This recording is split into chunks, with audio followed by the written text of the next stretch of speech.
দেখেন দর্শক, ঠেসারের গাড়ি উল্টিয়া যায়, একবারে সারা সর্বনাশ হয়ে গেছে আমার।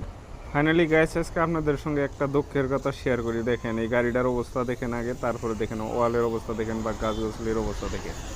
তো রাইতের ঘুমের তালে দেখেন ড্রাইভারে ঘুমাইয়া মাল নিয়া একদম মাল গাড়ি একসাথে দেখেন কিভাবে উল্টিয়ে দিছে দর্শক। ওয়ালের অবস্থাটা দেখেন আর গাছগাছালির অবস্থাটা দেখেন, একদম উল্টিয়ে দেয় একবার, মাল ছাল সব একবার বিনাশ করে দিছে একবার। ঠেসার লুট, প্রত্যেকটা গাড়ি দেখেন ঠেসার লুট। এই দেখেন ঠেসার না, এখন থানায় ধরে নেওয়া হয়েছে, পুলিশ যায় হেরাও, ধরেন কেরেং সেরেং দেওয়া যায়, হেরা থানায় নিয়ে গেছিলো। অন্তিকে এখন আমরা সারিয়া ধরেন কোম্পানিতে ফিরা রিফারিংয়ের নিকা পাঠিয়ে দিতে লাগবো। দেখেন এই মালের অবস্থা দেখেন, একদম ভাইঙ্গা চুরে একদম শেষ।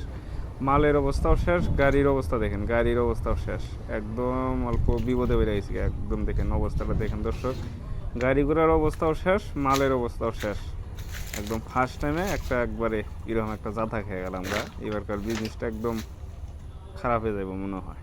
দেখেন দর্শক।